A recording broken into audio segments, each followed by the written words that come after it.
5 నగరాల గురించే మనం ఎక్కువగా చర్చించుకుంటున్నాం. Delhi political capital, Mumbai financial capital, Bengaluru IT capital, Chennai manufacturing పర్టికులర్గా automobile industry capital, Hyderabad pharma and livable సిటీగా మనకు గుర్తింపు ఉంది. సో భారతదేశం యొక్క ఆర్థిక ప్రగతి, ఉద్యోగ ఉపాధి అవకాశాలు ఉండి ప్రపంచంలో ఈ దేశానికి గుర్తింపే ప్రధానంగా ఈ 5 నగరాల నుంచి మనకు గుర్తింపు ఉన్నదని మనం ఇక్కడ జ్ఞాపకం చేసుకోవాల్సిన అవసరం ఉన్నది అధ్యక్ష. అదేవిధంగా తమరు కూడా పార్లమెంట్ సభ్యుడిగా ఢిల్లీ వాతావరణం, ఢిల్లీలో ఉన్న కాలుష్యం, పొలిటికల్ క్యాపిటల్గా ఉన్న ఢిల్లీ ఈరోజు పాఠశాలలు సెలవిస్తున్నారు, పార్లమెంట్కి సెలవిస్తున్నారు, నగరంలో తిరిగే వాహనాలకు మీకు సెలవులు ఇస్తున్నారు, పరిశ్రమలను మూసేస్తున్నారు, వ్యవసాయానికి సంబంధించిన పనులను కూడా నియంత్రిస్తున్నారు. ఇట్లా అక్కడి కాలుష్యాన్ని నియంత్రించాలంటే రాష్ట్ర కేంద్ర ప్రభుత్వాలు విపరీతమైన వ్యయ ప్రయాసాలతో కూడుకున్న నిర్ణయాలు తీసుకొని అక్కడ నివసిస్తున్న ప్రజలకు అత్యంత ఇబ్బందికరమైన పరిస్థితులు ఈరోజు ఉన్నాయి అధ్యక్ష. అదేవిధంగా అధ్యక్ష, ఒకవేళ ముంబై చూస్తే వర్షం వచ్చిందంటే కదలలేని పరిస్థితి, ట్రాఫిక్లో ఒక్కొక్క ఇంచ్ కదలాల్సిన పరిస్థితి ముంబై నగరంలో ఉంది. ప్రపంచంలో ఉండే పెట్టుబడులు అన్నీ కూడా ఒక ఫైనాన్షియల్ క్యాపిటల్గా ఉన్న ముంబైలో ఈరోజు నివసించలేని పరిస్థితి, వ్యాపార కేంద్రాలు పెట్టుకుంటే ఉద్యోగులు సమయానికి ఆఫీస్కు రాలేని పరిస్థితి. బెంగళూరులో కూడా ఈరోజు ఇంట్లో నుంచి బయలుదేరితే ఎప్పుడు ఎయిర్పోర్ట్కి వెళ్తామో తెలియని పరిస్థితుల్లో ట్రాఫిక్ జామ్లో ఎన్నో సమస్యలు ఎదుర్కొంటున్నారు. మన చెన్నైలో చూసిన వర్షం వస్తే చెన్నై నగరంలోనే పడవలలో తిరగాల్సిన పరిస్థితి. సో ఈ ప్రధానమైన 4 మెట్రోపాలిటన్ నగరాలను వాటి అనుభవాలను చూసిన తర్వాత అత్యంత ప్రశాంతంగా ఒక అద్భుతమైన వాతావరణంలో ఇంతకుముందు సభ్యులు మహేష్ కుమార్ గౌడ్ గారు చెప్పినట్టు Hyderabad is lakes and rock city అని ఒక ప్రత్యేకమైన గుర్తింపే కాకుండా కులీ కుతుబ్ షాయిలు, నిజాంలు, ఆ తర్వాత వచ్చిన ప్రభుత్వాలు ఈ నగరాన్ని నిర్మించి విస్తరించి ఒక చారిత్రాత్మకమైన నగరంగా హైదరాబాద్ను తీర్చిదిద్దారు. మీరు ఏ ప్రాంతానికైనా వెళ్ళండి, అది ఓల్డ్ సిటీ అని మనం చర్చించుకుంటున్నాం, కానీ అది ఒరిజినల్ సిటీ. మీకు చార్మినార్ కానీ, ఏక్మినార్ కానీ, గుల్జారా హౌస్ కానీ, ఈ విధంగా ఫలక్నామా ప్యాలెస్ కానీ, ఇట్లా చెప్పుకుంటూ వెళ్తే ప్రతి ఏరియాలో కులీ కుతుబ్షాహి టూమ్స్ నుంచి తారామతి బారాదరి వరకు ఎక్కడ చూసినా ఒక చారిత్రాత్మకమైన కట్టడాలు ఉన్నాయి.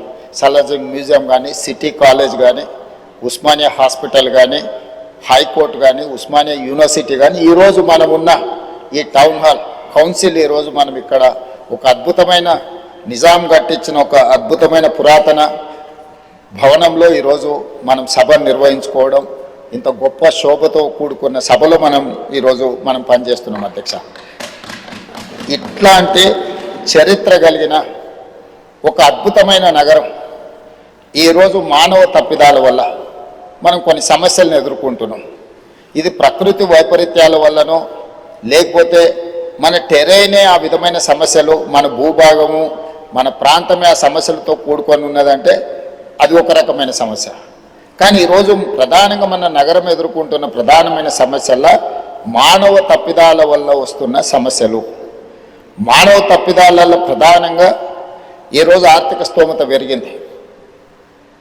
చాలామంది పెద్ద పెద్ద ఉద్యోగాలు చేసి ఆర్థికంగా ఒక్కొక్క కుటుంబం 2, 3, 4 కార్లు కొనుక్కునే పరిస్థితి వచ్చింది.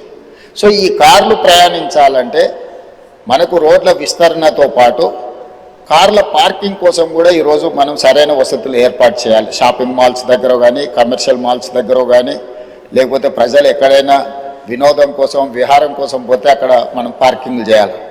వీటిని దృష్టిలో పెట్టుకొని గతంలోనే మనం మెట్రోను విస్తరించుకోవడం జరిగింది, ఎంఎంటీఎస్ రైలును విస్తరించుకోవడం జరిగింది, బస్ డిపోలను సిటీ అవుట్స్కట్స్కి తరలించడం జరిగింది, రైల్వే స్టేషన్లను ఈరోజు మనం మార్చుకొని అభివృద్ధి చేసుకొని ఈరోజు వివిధ ప్రాంతాలకు మనం చర్లపల్లి ప్రాంతాన్ని కూడా కొత్త కొత్త రైల్వే స్టేషన్లు ప్రతిపాదనలు తెచ్చి పూర్తి చేసుకోవడం జరుగుతుంది అధ్యక్ష. రవాణాలో రోడ్లు కానీ, అదేవిధంగా రైల్వే కానీ, ఎయిర్పోర్టు కానీ, పోర్ట్, ఇవి కీలకమైన పాత్ర పోషిస్తాయి. ఒకప్పుడు బేగంపేటలో ఉన్న ఎయిర్పోర్ట్ ఈరోజు మనం శంషాబాద్కు తరలించుకోవడం జరిగింది. సికింద్రాబాద్లో ఉండే రైల్వే స్టేషన్ మీద విపరీతమైన ఒత్తిడి ఉంది కాబట్టి ఈరోజు చెర్లపల్లిలో కొత్త రైల్వే స్టేషన్ నిర్మించుకోవడం జరిగింది. ఆనాడు ప్రజలకు సౌకర్యంగా ఉండడానికి కీర్తిశేషులు జైపాల్ రెడ్డి గారు పట్టణాభివృద్ధి శాఖ మంత్రిగా ఉన్నప్పుడు, డాక్టర్ వైఎస్ రాజశేఖర రెడ్డి గారు ఆంధ్రప్రదేశ్ ముఖ్యమంత్రిగా ఉన్నప్పుడు మనం మెట్రోను తెచ్చుకోవడం జరిగింది. జైపాల్ రెడ్డి గారు అన్నాడు వైబుల్ గ్యాప్ ఫండ్ ప్రాజెక్టు నిర్మించడానికి అవసరమైన నిధులు సరిపోతలేదు అనుకున్నప్పుడు కేంద్ర ప్రభుత్వం నుంచే వైబుల్ గ్యాప్ ఫండ్ ఇచ్చి ఈరోజు మెట్రోని మనం నిర్మించుకున్నాం. ఆనాడు మనం మెట్రో నిర్మించుకున్నప్పుడు దేశంలో 2వ స్థానంలో ఉంటాం అధ్యక్ష. మొదటి స్థానం ఢిల్లీ ఉంటే 2వ స్థానం హైదరాబాద్ నగరం ఉండే. ఈరోజు 10-12 సంవత్సరాల నిర్లక్ష్యం వల్ల దేశంలో 9వ స్థానానికి మెట్రోలో మనం పడిపోవడం జరిగింది అధ్యక్ష. అందుకే ఈరోజు వీటన్నిటిని దృష్టిలో పెట్టుకొని మనం ఒక కార్యాచరణను తీసుకున్నాం, తెలంగాణ రైజింగ్ 2047. ఇందులో 3 జోన్లుగా మనం విభజించుకోవడం జరిగింది. Cure, pure, rare. క్యూర్ అంటే outer ring road inside 2073 square కిలోమీటర్లు, 1,34,00,000 జనాభా ఉన్నారు అధ్యక్ష. ఈ ప్రాంతం ఈరోజు కాలుష్యంతో కూడుకున్న పరిశ్రమలు ఉన్నాయి, రెడ్ కేటగిరీ ఇండస్ట్రీస్ ఉన్నాయి, ఆరెంజ్ కేటగిరీ ఇండస్ట్రీస్ ఉన్నాయి, సర్వీస్ సెక్టర్స్ ఉన్నాయి, చిన్న చిన్న వ్యాపారాలు ఉన్నాయి, అదేవిధంగా కూరగాయల కేంద్రాలు ఉన్నాయి, మార్కెట్స్ ఉన్నాయి, బేగం బజార్ లాంటి ప్రాంతాలు ఉన్నాయి, కొత్తపేట ఫ్రూట్ మార్కెట్. ఇట్లా విపరీతమైన రద్దీ ఉంది. ట్రాఫిక్ను నియంత్రించలేనంత పరిస్థితి ఈరోజు మనకు ఎదుర్కొంటున్నాం అధ్యక్ష. అందుకే ఈరోజు ప్రభుత్వం ఈ ప్రాంతాలను 3 జోన్లుగా విభజించిన తెలంగాణ రాష్ట్రాన్ని సంపూర్ణంగా. Outer ring road inside 2073 square కిలోమీటర్లను కోర్ అర్బన్ రీజన్ ఎకానమీగా, అంటే ఇది ఒక నివాసయోగ్యమైన ప్రాంతమే కాదు, ఆర్థికంగా రాష్ట్రానికి ఆదాయం తెచ్చిపెట్టే ప్రాంతంగా గుర్తించి ఈ ప్రాంతాన్ని ప్రక్షాళన చెయ్యాలని, ఈ ప్రాంతంలో ఉన్న పరిశ్రమలను తరలించడం ద్వారా ఆ పరిశ్రమలో ఉన్న ప్రాంతము ఈరోజు మనకు మల్టీ యూజ్ జోన్కి మార్చుకుంటే నిర్మాణాలకు అవకాశం ఉండి మధ్యతరగతి దిగువ తరగతి వాళ్ళు ఇల్లు కొనుక్కోవాలంటే వాళ్ళ కళ నెరవేరుతుంది. వాళ్ళు ఉన్న ప్రాంతంలోనే వాటిని నిర్మించుకోవడానికి అవకాశం ఉందని చెప్పి ఈరోజు బాలానగర్ కానీ, జీడిమెట్ల కానీ, నాచారం కానీ ఇతర ప్రాంతాలలో ఉన్న పరిశ్రమలు దాదాపుగా 9,000 ఎకరాల భూమి, రోడ్లు, లేఅవుట్లు, పార్కులు పోతే 4,500 దాకా దాదాపుగా శ్రీధర్ బాబు గారు వివరాలు చెప్తారు. ఈ భూమి అంతా కూడా ఇక్కడ కాలుష్యం వెదజల్లుతున్న పరిశ్రమలు ఉన్నాయి. ఈ కాలుష్యం వెదజల్లుతున్న పరిశ్రమలను ఔటర్ రింగ్ రోడ్ అవుట్ సైడ్కి తరలిస్తే ఈ భూమి అందులో పాటులోకి వస్తే అపార్ట్మెంట్స్ నిర్మాణం కానీ, హౌసింగ్ కాలనీస్ కానీ వస్తే చాలామంది మధ్యతరగతి దిగువ తరగతి వాళ్ళు ఇల్లు కొనుక్కోవడానికి అవకాశం ఉంటుంది, నివాసయోగ్యమైన ప్రాంతంగా ఉంటుంది. ఈ కాలుష్య పరిశ్రమలను తరలించడం వల్ల ఇక్కడ కాలుష్యాన్ని నియంత్రించినట్టు ఉంటుంది అనేది మొట్టమొదటి ప్రణాళిక అధ్యక్ష. అదేవిధంగా రోడ్లను 3 రకాలుగా విభజించినాం అధ్యక్ష. 1 underpass, 2 surface, 3 elevated corridors. ఒకే ప్రాంతంలో ట్రాఫిక్ ఒక జంక్షన్కి వస్తే ఆ జంక్షన్లో సిగ్నల్స్ వల్ల 3 నిమిషాలు సిగ్నల్ పడితే 7-8 కిలోమీటర్ల ట్రాఫిక్ జామ్ అయిపోతుంది. అందుకోసమని ఈ ట్రాఫిక్ నుంచి నిరంతరం ప్రయాణం జరిగేటట్టే ఉండాలి, కొత్త స్లోగా పోయినా కూడా ఆగకుండా పోవాలనే దాంతో అండర్ పాస్లు, సర్ఫేస్ రోడ్ లెవెల్లో, ఎలివేటెడ్ కారిడార్స్ 3 రకాలుగా విభజించి ఈరోజు మనం ప్రణాళికలు తీసుకున్నాం. దానికి సంబంధించి రాతపూర్వకంగా 29 ప్రాంతాలలో జరుగుతున్న పనులను ఈరోజు మేము ముందర పెట్టడం జరిగింది అధ్యక్ష. అదేవిధంగా ఈరోజు అత్యధిక జనాభా ప్రయాణం చేసే మెట్రోను ఈరోజు విస్తరించాలనుకున్నాం. మెట్రోను విస్తరించడానికి ఈరోజు ప్రయత్నం చేస్తే ఎలాంటి మేము ఈ వ్యాపారంలో ఉండదలుచుకోలేదు, విస్తరణకు మేము అనుకూలం కాదు అని తేల్చాం. కేంద్ర ప్రభుత్వం ఏం నిబంధన పెట్టిందంటే మీరు విస్తరణకు ఎల్ఎన్టీ అయినా ముందుకు రావాలి, లేదు అంటే ఆ ఎల్ఎన్టీ సంస్థను రాష్ట్ర ప్రభుత్వం అయినా స్వాధీనం చేసుకోవాలి. రాష్ట్ర ప్రభుత్వం కొంత, ఎల్ఎన్టీ కొంత నిర్వహిస్తే నిర్వహణలో సమస్యలు వస్తాయి, ఆ తర్వాత ఈ ప్రాజెక్టు ప్రయోజనం లేకుండా పోతుందని చెప్పి కేంద్ర ప్రభుత్వం నిబంధన పెట్టడంతో ఈరోజు ఎల్ఎన్టీతో మాట్లాడి చర్చలు చేసి ఒక ఆఫీసర్స్ కమిటీ, ఒక క్యాబినెట్ సబ్ కమిటీని వేసి ఈరోజు మెట్రోను రాష్ట్ర ప్రభుత్వమే స్వాధీనం చేసుకొని దాదాపుగా 15,000 కోట్ల రూపాయలతో ఈరోజు మెట్రోను రాష్ట్ర ప్రభుత్వమే స్వాధీనం చేసుకొని ఇంకొక 76 కిలోమీటర్లు మొదటి విడతగా మెట్రోను విస్తరించుకోవడం ద్వారా ఈరోజు చాలా దగ్గర లాస్ట్ మైల్ కనెక్టివిటీ మిస్ అయింది అధ్యక్ష. అధ్యక్ష తమరు వచ్చే రూట్లోనే ఎల్బీ నగర్ వరకు మెట్రో ఆగిపోయింది. కానీ వాస్తవంగా ట్రాఫిక్ మన హయత్ నగర్ అవతల నుంచి సిటీలోకి వస్తున్నారు. ఈరోజు ఏ రాష్ట్రంలో ఏ దేశంలో అయినా మెట్రో అనేది ఎప్పుడు ఎయిర్పోర్ట్కి కనెక్ట్ చేసి ఉంటుంది అధ్యక్ష. మన దగ్గర ఎయిర్పోర్ట్కి కనెక్ట్ లేదు అధ్యక్ష. అందుకే ఈరోజు నాగోల్ నుంచి ఎల్బీ నగర్ నుంచి ఓఎస్సీ హాస్పిటల్ నుంచి చంద్రాయన్గుట్ట నుంచి రాజేంద్ర నగర్ నుంచి శంషాబాద్ నుంచి మనం ఎయిర్పోర్ట్ కనెక్ట్ చేస్తున్నాం అధ్యక్ష. అదేవిధంగా ఈరోజు గౌలిగూడ దగ్గరకు వచ్చి ఆగిపోయింది అధ్యక్ష. ఓల్డ్ సిటీలో ఎప్పుడు మెట్రో విస్తరించాలని ఆనాటి ప్రభుత్వం మంజూరు చేసిన తర్వాత తెలంగాణ రాష్ట్రంలో పనులు ముందుకు జరగలేదు. అందుకే ఈరోజు గౌలిగూడ నుంచి ఫలక్నామా నుంచి చంద్రాయన్గుట్ట జంక్షన్కి ఈరోజు మెట్రో కనెక్ట్ చేస్తున్నాం. ఐటీ పరిశ్రమలు ఉన్న ప్రాంతం రాయదుర్గం వరకు మెట్రో వచ్చింది. కానీ ఫైనాన్షియల్ డిస్ట్రిక్ట్ అదేవిధంగా నియోపోలిస్లో ఈరోజు లక్షలాది మంది ఐటీ ఉద్యోగులు పనిచేస్తున్నారు. దాన్ని అక్కడికి పొడిగించడానికి ఈరోజు చందానగర్ వరకు ఆగిపోయింది అధ్యక్ష. వాస్తవంగా బిహెచ్ఎల్ రామచంద్రాపురం నుంచి అత్యధికంగా జనాలు మనకి ఈ వైపు ప్రయాణం చేస్తున్నారు అధ్యక్ష. ఇట్లా ప్రతి దగ్గర లాస్ట్ మైల్ కనెక్టివిటీ ఎక్కడెక్కడైతే లేదో ఈరోజు ఆ లాస్ట్ మైల్ కనెక్టివిటీని విస్తరణ రెండో విడత కింద ఈరోజు మెట్రోను విస్తరించడం ద్వారా ఈ ప్రాంతంలో నివసించే ప్రతి వాళ్లకు, విద్యార్థులకు కావచ్చు, ఉద్యోగస్తులకు కావచ్చు, ఈ ప్రాంత ప్రజలకు 76 కిలోమీటర్లు 24,000 కోట్ల రూపాయలతో నిర్మాణం చేయడానికి అన్ని ప్రతిపాదనలు సిద్ధమైనాయి. ఇప్పుడు ఈ నెలాఖరు వరకు కానీ లేకపోతే ఏప్రిల్ నెలలో ఎల్ఎన్టీ నుంచి మనం మెట్రోని స్వాధీనం చేసుకుంటే భవిష్యత్ కార్యాచరణ ముందుకు వెళ్తుంది. కేంద్ర ప్రభుత్వం కూడా సానుకూలంగా స్పందించింది భవిష్యత్తు విస్తరణ కోసం మెట్రో విషయంలో సంబంధించి అధ్యక్ష. అదేవిధంగా ఎలివేటెడ్ కారిడార్స్ మీకు తెలుసు అధ్యక్ష. 2004లో రాజశేఖర రెడ్డి గారు ముఖ్యమంత్రిగా ఉండి మన్మోహన్ సింగ్ గారు ప్రధానమంత్రిగా ఉన్న మన కంటోన్మెంట్ ఏరియాలో డిఫెన్స్ లైన్స్ ఒక ఇంచు కూడా మనం తీసుకోలేకపోయినాం అధ్యక్ష.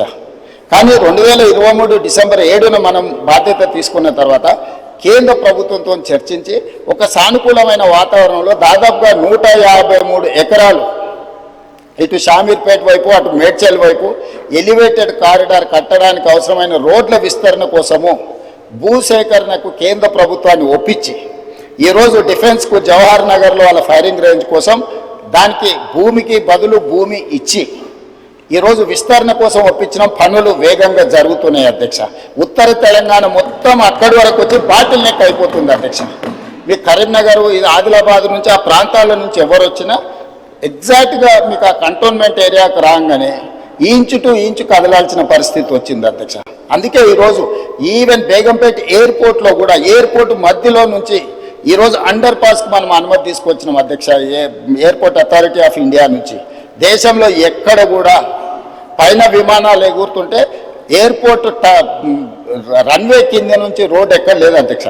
మొదటిసారి మనం కేంద్ర ప్రభుత్వాన్ని ఒప్పించి ఈ ప్రాంత ప్రయాణికులకు ముఖ్యంగా ఉత్తర తెలంగాణకు పోయే ప్రయాణికులకు ఇబ్బంది జరగొద్దని పైనుంచి విమానాలు ఎగురుతుంటే కింద అండర్ టన్నెల్ మనం రోడ్డు అనుమతి తీసుకొచ్చినాం. ఈరోజు పనులు జరుగుతున్నాయి అధ్యక్ష. కాబట్టి ఈరోజు ప్రతి దగ్గర నల్గొండ జంక్షన్ హైదరాబాద్లో ఉంది అధ్యక్ష. ఎందుకు నల్గొండ చౌరస్తా అన్నారు అధ్యక్ష? కంప్లీట్గా నల్గొండ ప్రాంతానికి అక్కడి నుంచి వెళ్తాం. ఎక్కడి నుంచి నగరంలో నుంచి ప్రయాణం చేయాలన్నా నల్గొండ ప్రాంతానికి వెళ్ళాలి అని అంటే ఆ చౌరస్తాకి రావాల్సిందే. ఆ చౌరస్తాకి రాకుండా ఒకప్పుడు నల్గొండ పోవడానికి లేదు. ఈరోజు ఔటర్ రింగ్ రోడ్ వచ్చినాక నల్గొండ చౌరస్తా ప్రాధాన్యత ఏమైనా తగ్గినా హైదరాబాద్లో నల్గొండ చౌరస్తా ఉంది అని అంటే నల్గొండ ప్రాంతానికి అది ఒక బాటిల్ నెక్. ఇవాళ ఎలివేటెడ్ కారిడార్ మనం పూర్తి చేసుకోబోతున్నాం. జూన్ జూలై వరకు దాన్ని కంప్లీట్ చేస్తే అటు సంతోష్ నగర్ వైపు కానీ ఇటు దిల్సుఖ్ నగర్ వైపు కానీ అటు మనకు నల్గొండ పోవడానికి అవసరమైన విజయవాడ ప్రాంతానికి పోవడానికి అవసరమైన ఎలివేటెడ్ కారిడార్స్ కూడా ఈరోజు మనం కంప్లీట్ చేసుకుంటున్నాం అధ్యక్ష. అదేవిధంగా మనకు బంజారా హిల్స్ కానీ జూబ్లీ హిల్స్ కానీ మాదాపూర్ కానీ లేకపోతే పంజగుట్ట చౌరస్తా కానీ ఈ ప్రాంతాలన్నీ కూడా ట్రాఫిక్ మోరార్లెస్ ఎయిర్పోర్ట్ పోవాలంటే మనకు హైటెక్ సిటీ వైపు నుంచి దుర్గం చెరువు వైపు నుంచి పోయే పరిస్థితి. ఈరోజు ఆ రోడ్లు విస్తరణ లేకపోవడం వల్ల రోడ్ నెంబర్ 45 రోడ్ నెంబర్ 36 పూర్తిగా వ్యాపార కేంద్రాలు మెట్రో రోడ్లన్నీ నిండుకపోవడం వల్ల ఈరోజు కమాండ్ కంట్రోల్ రూమ్ నుంచి MLS కాలనీ నుంచి డిఫెన్స్ ల్యాండ్లో నుంచి మనకు దుర్గం చెరువు రామనాయుడు స్టూడియో పక్క నుంచి మినిస్టర్ హైకోర్టు జడ్జెస్ క్వార్టర్స్ నుంచి మహాప్రస్థానం పక్క నుంచి డైరెక్ట్గా మనము Kohinoor hotel Rayadurgam knowledge park వరకు ఎలివేటెడ్ కారిడార్ కట్టి ట్రాఫిక్ ఇటు నుంచి కూడా వెళ్ళడానికి ఈరోజు తీసుకెళ్ళి డైరెక్ట్గా మనకి ఈరోజు దానికి పివి నరసింహారావు ఎలివేటెడ్ కారిడార్ కూడా కనెక్ట్ చేయాలని ప్రతిపాదనలు పరిశీలనలో ఉన్నాయి అధ్యక్ష. ఈరోజు వీటన్నిటిని కంప్లీట్ చేస్తే మా ప్రయత్నం వల్ల ఒకటే, ఈ నగరంలో ప్రయాణికుడు మొదలైతే సిగ్నల్స్ దగ్గర ఆగే వ్యవస్థను తగ్గించాలి. ఫ్రీ లెఫ్ట్ మనం ఎంత వేగంగా వచ్చినా జంక్షన్కి రాగానే లెఫ్ట్కి పోవాల్సిన వాళ్ళు అక్కడ ఆగాల్సి వస్తుంది. దాని ప్రధానమైన కారణం ఫ్రీ లెఫ్ట్ దగ్గర మనం బాటిల్ నెక్స్ని మనం క్లియర్ చేయకపోవడం, కరెంట్ పోల్చి పాతడం, లేకపోతే ఆటో వాళ్ళు అక్కడ అడ్డంగా నిలబెట్టడం. ఈరోజు ట్రాఫిక్ పోలీసులకు కానీ ఆపరేషన్ రోప్ అని పెట్టినాం, ఫుట్పాత్లు ఆక్రమించుకున్న అన్ని తొలగిస్తున్నాం. ప్రజాప్రతినిధులు అందరూ కూడా సహకరించాలి. ఇది ప్రజల కోసం. చాలామంది ఫుట్పాత్ల మీద ఆక్రమించుకోవడం వల్ల ప్రయాణికులు కింద నడవడంతో యాక్సిడెంట్లలో చచ్చిపోతున్నారు. అది ప్రయాణికుడు తప్పు కాదు. ఫుట్పాత్లు ఆక్రమించుకోవడం వల్ల ఫుట్పాత్ల మీద నడవడానికి ఎవరికి అవకాశం లేకపోవడం వల్ల వాళ్ళు రోడ్డు మీద నడుస్తారు. రోడ్డు మీద నడిస్తే వేగంగా వస్తున్న వాహనాలు గుద్దడంతో ఈరోజు ప్రాణాలు పోతున్నాయి. అందుకే కొంత కఠినం అనిపించినా, కొంతమందికి చిరు వ్యాపారులకు కొంత కష్టం అనిపించినా ఈరోజు ఫుట్పాత్ ఆక్రమణలు తొలగించడం ద్వారా ప్రాణాలను కాపాడాలనుకుంటున్నాం, ప్రయాణాన్ని సులువు చేయాలనుకుంటున్నాం, ప్రయాణికులకు ఇబ్బంది కలగొద్దు అని ప్రయత్నం చేస్తున్నాం. ఒక పక్కన ట్రాఫిక్ సమస్యను ప్రజాప్రతినిధులు ప్రస్తావిస్తారు, రెండవ పక్కన ఈ ఎంక్రోచ్మెంట్లను తొలగించినప్పుడు మళ్ళీ మీరు తొలగించడానికి వీల్లేదని రెండు రకాల వాదనలు మనం వినిపిస్తున్నాం. ఇది సమస్యకు పరిష్కారం కాదు అధ్యక్ష. ఇప్పుడు ఫుట్పాత్ల మీద చిరు వ్యాపారులు ఉంటే వాళ్ళకు ఒక ప్లేస్ కేటాయిద్దాం. ఎక్కడైతే వాళ్ళు వ్యాపారాలు పెట్టుకోవడానికి అవకాశం ఉందో, చిన్న చిన్న వ్యాపారాలు పెట్టుకోవడానికి ఎక్కడైనా ప్రభుత్వ భూములు ఉంటే వీళ్ళని తీసుకెళ్ళి అక్కడ పెడదాం. ప్రజలకు కూడా, కొనుగోలుదారులకు కూడా సౌకర్యంగా ఉంటుంది అధ్యక్ష. అక్కడికి వెళ్ళి కొనుక్కోవడం, వాళ్ళ బండి పార్క్ చేసుకోవడం. అదేవిధంగా ఈరోజు కేబీఆర్ పార్క్ దగ్గర మీరు చూసారు, అదేవిధంగా ఓల్డ్ సిటీలో చూసారు, మల్టీ లెవెల్ కార్ పార్కింగ్ తీసుకొచ్చినాం అధ్యక్ష. భూమి మీద పెడితే కార్లు సరిపోతలేదని ఈరోజు కేబీఆర్ పార్క్లో వాకింగ్కి వచ్చే వాళ్ళకు మీరు పంజగుట్ట నుంచి టువర్డ్స్ జూబ్లీహిల్స్ పోతుంటే left hand side KBR park దగ్గర మల్టీ లెవెల్లో 20 లెవెల్స్లో కార్లు పార్క్ చేసుకోవడానికి ఆటోమేటెడ్ ఎక్విప్మెంట్తో ఈరోజు పార్కింగ్ చేసినాం. అది అక్కడ చాలా మందికి సులువైపోయింది. ఈ మధ్యలోనే మనం నాంపల్లి ప్రాంతంలో multi level car parking inaugurate చేసుకున్నాం. సో ఇదన్నీ కూడా రిఫార్మ్స్లో భాగంగా, ఒకటి వాహనాలు ప్రయాణించడానికి అవసరమైన ఏర్పాట్లు చేయడం, రెండు నిలుపుకోవాలనుకున్న వాహనదారులకు రోడ్డు మీద లేకపోతే ఇతర ప్రాంతాలలో పార్కింగ్ లేకపోవడం వల్ల మల్టీ లెవెల్ కార్ పార్కింగ్ ఏర్పాటు చేయడం. అదేవిధంగా ఒక కారులో ఒక్కొక్కరు ప్రయాణించే కంటే మల్టీ ట్రాన్స్పోర్టేషన్ అంటే మెట్రో కానీ ఇతర బస్సులు కానీ ఇవి కానీ ఫ్రీగా ప్రయాణించడానికి అవసరమైన ప్రయాణాలు కూడా ఈరోజు మనం ఏర్పాటు చేయాలని అనుకుంటున్నాం. దీంట్లో భాగంగా సిటీని కంప్లీట్గా కోర్ అర్బన్ రీజన్ ఎకానమీ ఏదైతుందో, అవుటర్ రింగ్ రోడ్ ఇన్సైడ్ 2073 కిలోమీటర్లు ఏదైతుందో దీన్ని సర్వీస్ సెక్టర్గా మారుస్తున్నాం స్పీకర్ సార్. ఎందుకు అని అంటే ఈ ప్రాంతంలో పరిశ్రమలు ఉంటే ఈ పరిశ్రమలు వెదజల్లే కాలుష్యం వల్ల ఇది ఢిల్లీ లాగా మళ్ళొక్క కాలుష్య నగరంగా మారబోతుంది. అందుకే హిల్ట్ పాలసీ తీసుకొచ్చినాం. ఎవరికైతే భూమి ఉందో, ఎవరైతే పరిశ్రమల కోసం 50 ఏళ్ళు 60 ఏళ్ళ కింద కొనుగోలు చేసిండ్రో, మీ పరిశ్రమలో అవుటర్ రింగ్ రోడ్ అవుట్ సైడ్కి మీరు తరలించుకోండి, ప్రభుత్వ భూమి ఇస్తుంది. ఈ భూములను మీరు మల్టీ జోన్ కింద కన్వర్షన్ ఇస్తాం, దానికి ప్రభుత్వం కొంత ఛార్జ్ చేస్తుందని మేము ఒక జీవో తీసుకొచ్చిన హిల్ట్ పాలసీ తెచ్చినాం. దాని మీద కూడా ఆరోపణలు చేసి గందరగోళం చేసి ఈ రకంగా చేయడం వల్ల మనం ఏదైతే ఈ ట్రాఫిక్ను మనం ఒక సరైన దారిలో పెట్టాలనుకుంటున్నాం దానికి అడ్డంకిగా మారుతుంది అధ్యక్ష. ఇవేమి భూములు దారిదత్తం కాదు. వాళ్ళు 30, 40, 50 ఏళ్ళ కింద పరిశ్రమల కోసం కొనుక్కున్న భూములను వినియోగ మార్పిడి చేస్తున్నాం. ఇండస్ట్రియల్ జోన్లు ఉన్నాయి అధ్యక్ష. ఇప్పుడు వాటిని మల్టీ జోన్ కన్వర్షన్ చేస్తున్నాం. మేము యాజమాన్యపు హక్కులు ఎవరికి అందిస్తలేము. అవి కూడా నోటిఫై చేసిన పరిశ్రమలను కూడా ఆ జీవోలో నోటిఫై చేసిండు మా మంత్రి గారు. కాబట్టి దీన్ని కూడా ఈ నగరంలో ఉండే ముఖ్యంగా ప్రజాప్రతినిధులు అర్థం చేసుకొని సహకరించాల్సిన అవసరం ఉన్నది. అదేవిధంగా outer ring road out side ఇప్పుడు రీజనల్ రింగ్ రోడ్ రాబోతుంది అధ్యక్ష. కేంద్ర ప్రభుత్వం నార్థన్ పార్ట్కు ఆల్మోస్ట్ ఆమోదం తెలిపింది. Highway number, national highway number కూడా ఉంది, ఇచ్చింది 161 AA. సో 160 కిలోమీటర్స్కి ఇప్పుడు ఈరోజు నేషనల్ హైవే అథారిటీ కింద ring road regional ring road కట్టడానికి ఇచ్చి ఇప్పుడు సదరన్ పార్ట్ కూడా అడుగుతున్నాం. అది 360 కిలోమీటర్లు రాబోతుంది అధ్యక్ష. ఈ 360 కిలోమీటర్లు ఎప్పుడైతే రీజనల్ రింగ్ రోడ్ వస్తుందో, outer ring road 160 kilometres, regional ring road 360 kilometres. ఈ రీజనల్ రింగ్ రోడ్కి అవుటర్ రింగ్ రోడ్ నుంచి రీజనల్ రింగ్ రోడ్కి రేడియల్ రోడ్స్ వేస్తున్నాం అధ్యక్ష. మొట్టమొదటి కొంగర కలాన్ ఎగ్జిట్ నుంచి ఆమన్గల్ వరకు దాదాపుగా 50 కిలోమీటర్లు ఈరోజు 100 మీటర్లతోని మనము ఈరోజు రేడియల్ రోడ్ 1 వేసుకుంటున్నాం అధ్యక్ష. రెండవది హిమాయత్ సాగర్ నుంచి హిమాయత్ సాగర్ జంక్షన్లో మనం హైదరాబాద్ హబ్ కింద క్రియేట్ చేసి ఒకటి లెఫ్ట్కు చందన్వల్లి సీతారాంపూర్ ఇండస్ట్రియల్ పార్క్, అక్కడి నుంచి కొడంగల్ వరకు రేడియల్ రోడ్ ఒకటి వేసుకుంటున్నాం.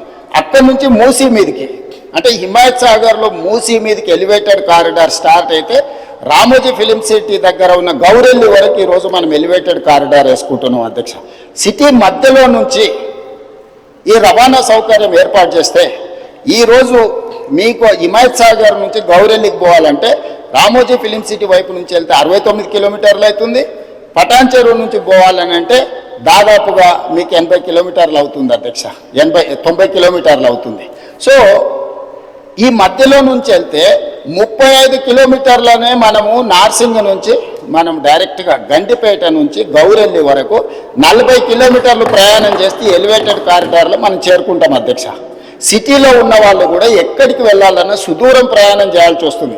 అందుకే ప్రతి దగ్గర ఇప్పుడు చార్మినార్ గౌలిగూడ బ్రిడ్జ్ దగ్గర ఒక ట్రంపెట్ వస్తుంది, చాదర్ఘట్ బ్రిడ్జ్ దగ్గర ఇంకొక ట్రంపెట్ వస్తుంది, నాగోల్ దగ్గర ఇంకొక ట్రంపెట్ వస్తుంది, అంబర్పేట్ జంక్షన్లో మీకు ఒక ట్రంపెట్ వస్తుంది. అంటే సిటీలో ఉన్న వాళ్ళు డైరెక్ట్గా ఎలివేటెడ్ కారిడార్ ఎక్కేసి సిటీ బయటకు వెళ్ళడానికి అవసరమైన ప్రయాణం చేయడానికి ఈరోజు సిటీ మధ్యలో నుంచి ఒక బ్రహ్మాండమైన elevated corridor all along with Musi. మన భూసేకరణ కూడా ఎక్కువ ఉండదు. ఎలివేటెడ్ కారిడార్ మూసీతో పాటు చేసుకుంటే మూసీ సుందరీకరణతో పాటు మూసీ బఫర్ జోన్లో మనము యాక్టివిటీ జోన్ కింద మార్చుకొని ఈ ఎలివేటెడ్ కారిడార్ నిర్మించుకుంటే హైదరాబాద్ ఒక అద్భుతమైన నగరంగా మారుతుంది అధ్యక్ష. ఈరోజు మూసీలో ఫ్రెష్ వాటర్ని ఫ్లో చేయడానికి గోదావరి జలాలను 20 టీఎంసీలు హైదరాబాద్ నగరానికి తరలిస్తున్నాం.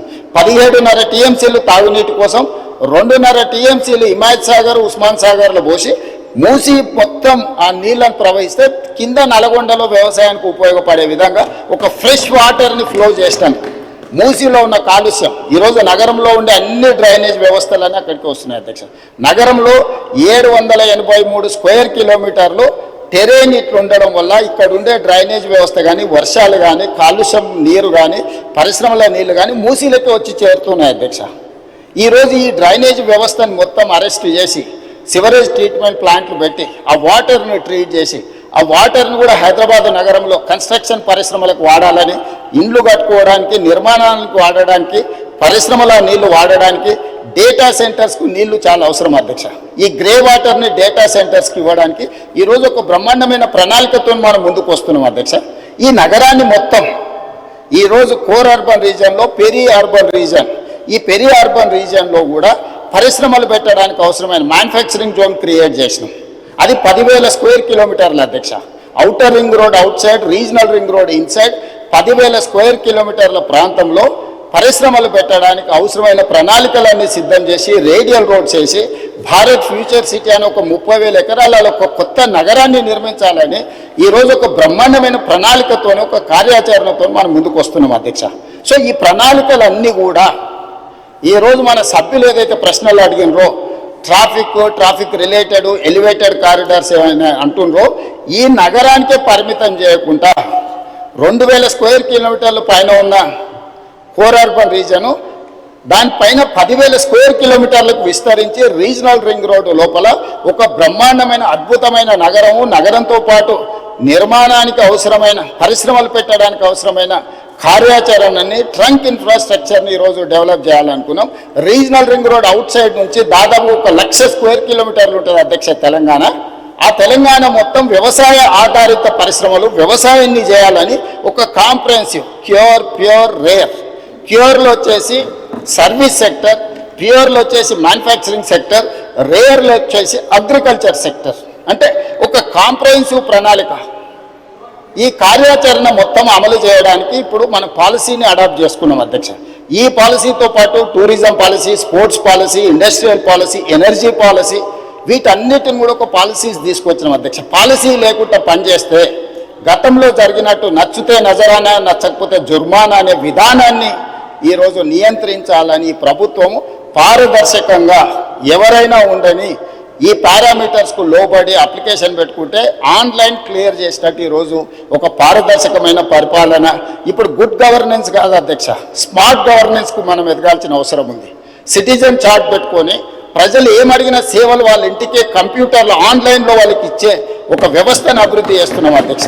ఈరోజు వెహికల్స్ రిజిస్ట్రేషన్ డైరెక్ట్ షోరూంలోనే మీరు రిజిస్ట్రేషన్ చేసుకోవచ్చు, ఆన్లైన్లోనే మీ డ్రైవింగ్ లైసెన్స్ రెన్యువల్ చేసుకోవచ్చు. ఏ దానికి కూడా మీరు ఆర్టీఏ ఆఫీస్కు రావాల్సినట్టు దళారుల మీద ఆధారపడాల్సిన అవసరం లేకుండా దళారీ వ్యవస్థను పూర్తిగా నియంత్రించి అవినీతిని కూడా తగ్గించి ఈరోజు ఈ అన్ని రిఫార్మ్స్ కూడా సిటీలో మనం తీసుకొస్తున్నాం అధ్యక్ష. దయచేసి సభ్యులు అభివృద్ధి విషయం వచ్చినప్పుడు రాజకీయాలకు అతీతంగా మనం ఏకం అవ్వాలి, లేకపోతే ఈ ప్రాంతానికి తీరని నష్టం చేసిన వాళ్ళం అవుతాం అధ్యక్ష. రాజకీయాలు వచ్చినప్పుడు ఎన్నికలు వచ్చినప్పుడు ఎన్నికలలో గెలవడానికి ఏం కావాలా, ఏం చేయాలా, ఎవరిని ఎవరు ఓడగొట్టుకోవాలా, ప్రజలు ఎవరిని గెలిపించాలి వాళ్ళు నిర్ణయం చేస్తారు అధ్యక్ష. కానీ ఈరోజు ఎన్నికలు లేవు, ఈరోజు మనం అభివృద్ధి. అందుకే ఈరోజు 3 మున్సిపాలిటీలను చేసుకున్నాం, హైదరాబాద్, సైబరాబాద్ అండ్ మల్కాజ్గిరి. చాలామంది ఎందుకు చేసినారు అధ్యక్ష, మల్కాజ్గిరి ప్రాంతం వెళ్ళండి, నేను ఎంపీగా పనిచేసిన. గ్రామ పంచాయతీలు ఉన్నాయి, మున్సిపాలిటీలు ఉన్నాయి, మున్సిపల్ కార్పొరేషన్ ఉంది, జిహెచ్ఎంసీ ఉంది, 4 రకాల పరిశ్రమలు. శంబీపూర్ రాజు గారు ఒకవేళ సభ్యుడు ఉంటే వారి ప్రాంతము వారికి తెలుసు, వాళ్ళ ఊరు గ్రామ పంచాయతీ ఉంది, ఆ పక్కనే మున్సిపాలిటీ ఉంది కొంపెల్లి, ఆ పక్కనే మున్సిపల్ కార్పొరేషన్ ఉన్న జవహర్ నగర్, ఆ పక్కనే జిహెచ్ఎంసీ వార్డులు ఉన్నాయి.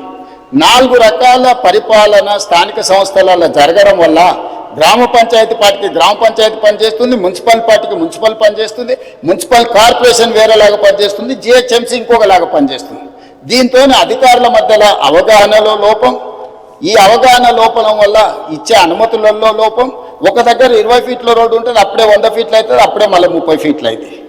దీనివల్ల చెరువులను కాపాడలేకపోతున్నాం, కుంటల్ని కాపాడలేకపోతున్నాం, నాళాలను కాపాడలేకపోతున్నాం, రోడ్లను విస్తరించలేకపోతున్నాం. అందుకే కోర్ అర్బన్ రీజన్ మొత్తాన్ని ఒకే గొడుగు కిందికి తెచ్చి ఒకే రకమైన విధానాలతో పరిపాలన అందించాలి. జిహెచ్ఎంసీలో అయినా, సైబరాబాద్ మున్సిపల్ కమిషనరేట్లో అయినా, మల్కాజ్గిరి మున్సిపల్ కమిషనరేట్లో అయినా పరిపాలన మొత్తం ఒక గొడుగు కిందికి తెచ్చినాం, పరిపాలన సౌలభ్యం చేసినాం. ఒకసారి మున్సిపల్ కమిషనర్ ఏరియా ఒకలాగుంది, పోలీస్ కమిషనరేట్ ఇంకొకలాగుంది.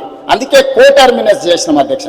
ఈరోజు Cyberabad commissioner, Cyberabad municipal commissioner, police commissioner కూర్చుంటే ఎగ్జాక్ట్గా బౌండరీతో సహా మున్సిపాలిటీలో జోనల్ కమిషనర్స్ను వాళ్ళ డీసీపీ వ్యవస్థలుగా చేసినాం.